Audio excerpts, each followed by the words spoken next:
चीनी ड्रैगन के बढ़ते नापाक इरादे। भारत अमेरिका जापान की नाक में कर रखा है दम।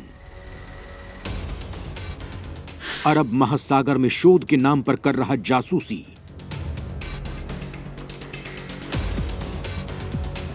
भारत अमेरिका की बढ़ी टेंशन।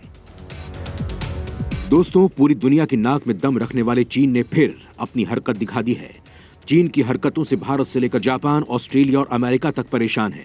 वहीं अब वो इन देशों की जासूसी कर और परेशानी खड़ी कर रहा है। वहीं चीन की कुटिल नीति के चलते छोटे देश पहले ही कर्ज के बोझ के नीचे दब चुके हैं और भी न जाने कितने देश पूरी तरह से बर्बाद हो चुके हैं। उनकी आज ये हालत हो चुकी है कि वहां की जनता खाने के लिए भी तरस गई है। वहीं चीन अपने कर्ज को निशाना बनाकर उन्हें अपना गुलाम बना रहा है। लेकिन हाल ही में चीन ने कुछ ऐसा कर दिया है जिससे अमेरिका और भारत की टेंशन बढ़ गई है। भारत का कट्टर दुश्मन कहलाने वाला चीन अरब सागर में नई साजिश को अंजाम देने की तैयारी कर रहा है, जिससे भारत के साथ अमेरिका की भी टेंशन बढ़ गई है। चीन के इस नापाक इरादों को खत्म करने के लिए सभी ने साथ आकर इसे सबक सिखाने की ठान ली है, जो चीन के परों को काटने का काम करेंगे। आखिर क्या है चीन की ये नई कुटिल चाल और वो क्या करने की तैयारी कर रहा है, और भारत अमेरिका समेत बाकी के देश क्या करने की तैयारी कर रहे हैं, इस वीडियो में मैं आपको इसके बारे में बताऊंगा। तो वीडियो को बिना स्किप किए अंत तक जरूर देखिएगा।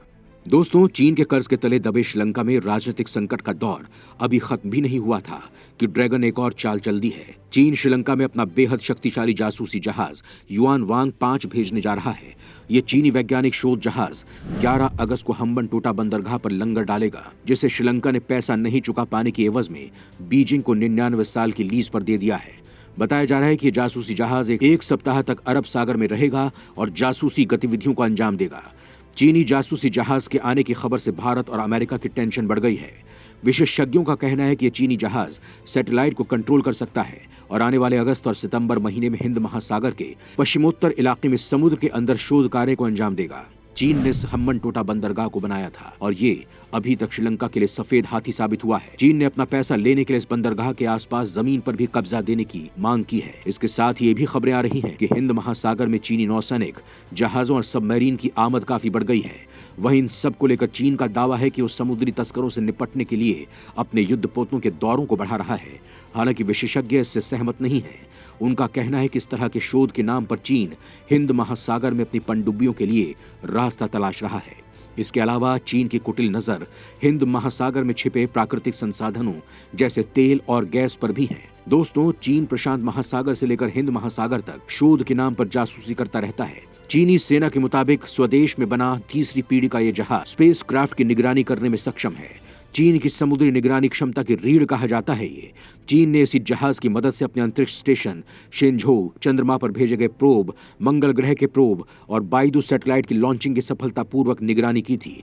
पिछले साल ये जहाज 256 दिनों तक समुद्र में रहा था। इस जहाज में बहुत शक्तिशाली एंटीना लगे हुए हैं जो उसे लंबी दूरी तक निगरानी करने में मदद करते हैं। अरब सागर में जासूसी करने से भारत और अमेरिका की टेंशन बढ़ सकती है। हिंद महासागर में ही अमेरिका का नौसैनिक अड्डा डियागो गार्सिया मौजूद है। इससे पहले 2019 में चीन का एक रिसर्च वेसल शियान 1 भारत की समुद्री सीमाओं में शोध करने के इरादे से अंडमान निकोबार द्वीप समूह तक पहुंच गया था। चीनी जहाज को पोर्ट ब्लेयर के करीब देख भारतीय नौसेना ने अपने टोही विमान P-8I को भेजा और उसे ट्रैक कर लिया। इसके बाद भारतीय नौसेना ने चीनी जहाज को भारत की समुद्री सीमाओं से बाहर भेज दिया था।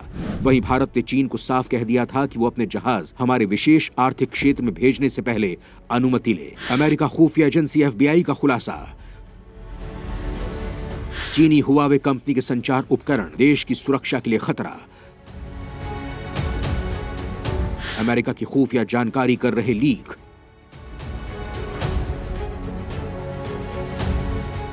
अमेरिकी धरती पर चीनी जासूसी के बढ़े मामले। वहीं चीन की चालों को लेकर अमेरिका की खुफिया एजेंसी FBI ने चेतावनी दी है कि चीन में बने हुआवे कंपनी के संचार उपकरण अमेरिका के परमाणु बम के इस्तेमाल के लिए भेजे जाने वाले संदेश को प्रभावित कर सकते हैं। FBI को पूरा भरोसा है कि ये जासूसी उपकरण रक्षा मंत्रालय के अत्यंत प्रतिबंधित गोपनीय संदेशों को पकड़ सकते हैं और उन्हें प्रभावित कर सकते हैं। उन्होंने कहा कि इसमें परमाणु बम की देखरेख करने वाले अमेरिका के सामरिक कमांड के संदेश भी शामिल हैं। इस खुलासे से दुनिया भर की टेंशन बढ़ गई है। FBI का कहना है कि पिछले एक दशक में अमेरिकी धरती पर चीनी जासूसों के मामलों में नाटकीय ढंग से वृद्धि हुई है। एक रिपोर्ट के मुताबिक कम से कम 2017 के बाद से संघीय अधिकारियों ने महत्वपूर्ण बुनियादी ढांचे के पास चीनी भूमि खरीद की जांच की है।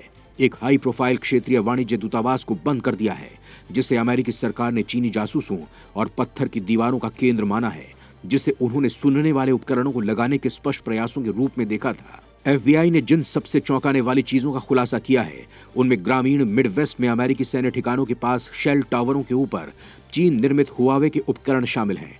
FBI ने निर्धारित किया कि उपकरण अत्यधिक प्रतिबंधित रक्षा विभाग के संचार को पकड़ने और बाधित करने में सक्षम थे, जिसमें US स्ट्रेटेजिक कमांड द्वारा उपयोग किए जाने वाले लोग भी शामिल थे, जो देश के परमाणु हथियारों की देखरेख करता है। जबकि अमेरिकी सैन्य प्रतिष्ठानों के पास हुआवे उपकरणों के बारे में व्यापक चिंताएं सर्वविदित हैं।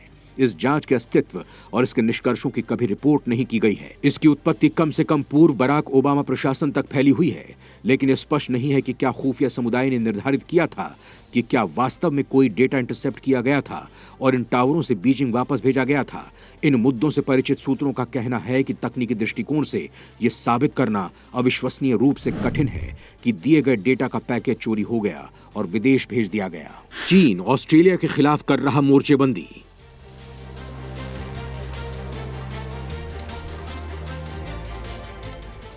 लंबी दूरी तक मार करने वाले टारपीडो को किया तैयार। कम कीमत वाले किलर रोबोट का बेड़ा भी है तैयार। चीन की हरकतों से ऑस्ट्रेलिया को हुई टेंशन। दोस्तों, चीन के नापाक इरादे यहीं तक ही नहीं हैं।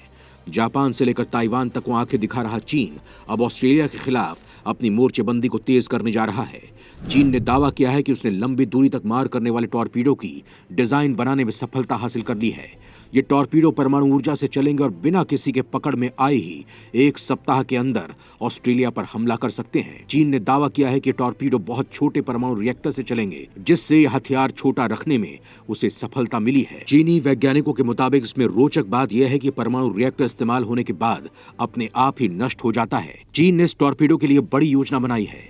चीन बहुत कम कीमत वाले किलर रोबोट का बेड़ा तैयार कर रहा है, जिसे किसी सैन्य जहाज या सबमरीन के अंदर ले जाया जा सकेगा और उसे टॉर्पीडो ट्यूब के अंदर रखा जा सकेगा। बताया जा रहा है कि चीन इस टॉर्पीडो का इस्तेमाल उस समय कर सकता है जब ये पनडुब्बियां अपने देश की जलीय सीमा के अंदर होती हैं। किसी दुश्मन देश की जलीय सीमा में युद्धपोत या फाइटर जेट से हमला करना बहुत कठिन होता है, लेकिन चीन अब 1 सप्ताह के अंदर ही प्रशांत महासागर के अंदर टॉर्पीडो की पूरी फौज से हमला बोल सकता है। बताया जा रहा है कि चीनी वैज्ञानिकों ने अभी इस हथियार के डिजाइन का काम पूरा किया है और अब उसे फाइनल रूप दिया जाएगा। चीनी वैज्ञानिक गुओ जियान ने कहा है कि यह तकनीक बहुत सस्ती और आसानी से इस्तेमाल होने वाली होगी। इससे इस वेपन का बड़े पैमाने पर निर्माण हो सकेगा। चीनी वैज्ञानिक ने कहा है कि इस परमाणु टॉर्पीडो का इस्तेमाल परंपरागत हथियारों जैसे हमलावर परमाणु पनडुब्बी में इस्तेमाल किया जा सकेगा। वहीं दुनिया के अन्य वैज्ञानिकों ने इसकी तुलना रूस के महाशक्तिशाली पोसाइडन सिस्टम से की है। पोसाइडन रूस का एक परमाणु हथियार है जिसका इस्तेमाल टॉर्पीडो और ड्रोन दोनों के रूप में होता है। रूस का दावा है कि उसके पोसाइडन हथियार को वर्तमान परमाणु डिफेंस भी नहीं रोक सकते हैं। रूस का यह भी कहना है कि इस हथियार की मदद से किसी तटीय शहर या एयरक्राफ्ट कैरियर को एक वार से तबाह किया जा सकता है। परमाणु वॉरहेड से लैस करके हमला करने पर सुनामी आ सकती है। ऑस्ट्रेलिया ने ब्रिटेन और अमेरिका के साथ मिलकर ऑकस समझौता किया है, जिसके तहत वो कई परमाणु पनडुब्बियों को बना रहा है। ऐसे में चीन का यह हथियार उसके लिए विनाशकारी साबित हो सकता है।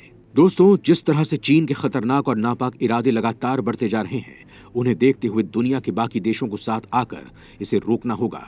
नहीं तो आने वाला समय चीन इतना खतरनाक कर देगा कि उससे बचना सभी के लिए नामुमकिन हो जाएगा।